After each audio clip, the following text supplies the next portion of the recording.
Hello everybody, Chris here, hope you're having a fantastic day so far, and welcome to my recap video for Operation High Stakes, the newest season coming to CJX soon. Starting off, the test server for High Stakes go live on August 18th, which is tomorrow, or today, depending on when you're watching this, and then the full release in 3 weeks on September 2nd. On to the main course of this video, Denari. He is the newest Nighthaven defender from Switzerland, and is a 1 health 3-speed operator. For his loadout though, he will have the Scorpion from Ella, and the FMG9, along with the P226 secondary, and a new secondary actually, the Glaive 12, I hope I said that right, which is a slug secondary shotgun that delivers high quality shots to use with his gadget and also for shooting down enemies. He also has a deployable shield and an observation blocker to work with his gadget, the trip connectors, which, to make it easier, are kinda like the old cap can traps in the sense. They're heavily visible, but they don't insta-kill you though. Think of it more as like a big Iruni gate that can damage you a little and destroy utility gadgets, and also slows you down as well.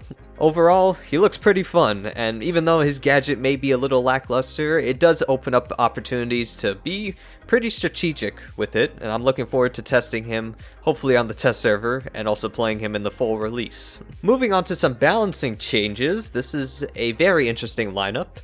So to start off, certain defenders are getting their ACOGs removed, specifically Doc, Rook, Frost, Tachanka, Castle, and Echo are all losing their ACOGs starting in this new season.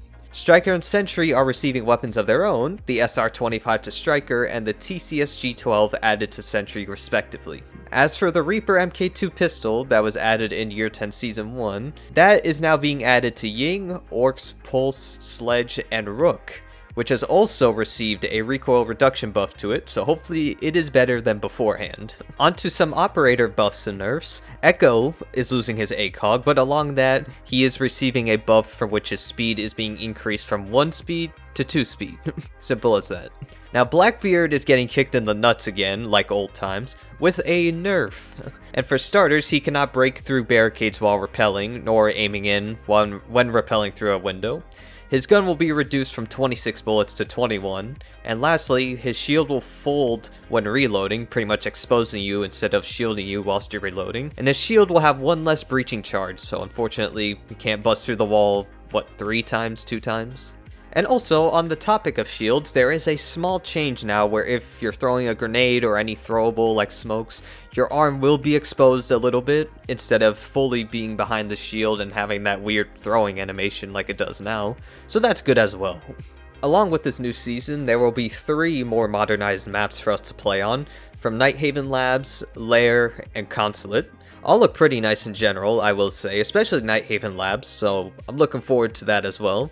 How do you all think it looks? Personally, I cannot wait for more of these, as the ones we got this season was pretty good. I really enjoyed them, and I'm looking forward to playing on these three modernized maps. Now, as for privacy, these are getting updated in this new season as the custom nicknames most streamers and content creators use that you see in, their videos and live streams to keep them anonymous. These will be changing as now you can use a privacy nickname during matches, but at the end of the match, however, your real username will be shown, so those people will know who you are and how instead of some random ass name that's made up.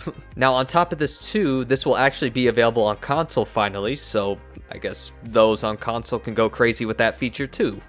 Now, alongside this, voice chat protection is being added, as now if you or a teammate is negatively communicating towards one another to the enemy team or throughout your teammates, pretty much players with positive standings in their reputation can actually report what was said by that person, and if they're detected, you or that teammate will be muted already before the match starts.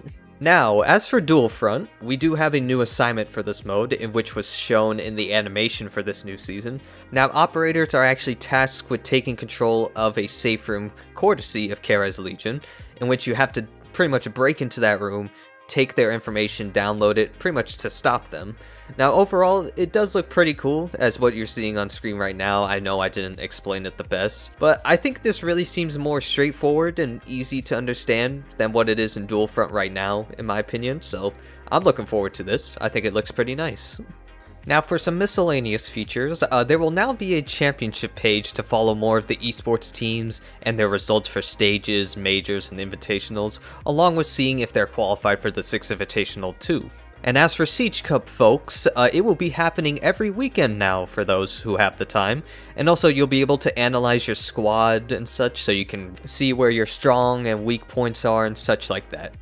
And that is it for the recap for Operation High Stakes. I know, overall it doesn't seem like a lot, kind of like this current season that we're in, but it does just seem a tiny bit better because at least we're getting a new operator. I haven't really played Siege in a while, but for sure this new operator is making me want to jump back in and do some funny strats, so maybe look out for a video on that if I can do so. And in general, before this video ends, I want to thank those for sticking around the channel. Even if I haven't been posting too much Siege, it does mean a lot that people still watch my shitty videos, whether it's Dead by Daylight or Battlefield, so hopefully I can still deliver with my soon-to-be busy schedule. Otherwise, I hope you all enjoyed this recap, hopefully I helped in some way, and if I did, any form of support is appreciated, and I'll see you all later. Take care.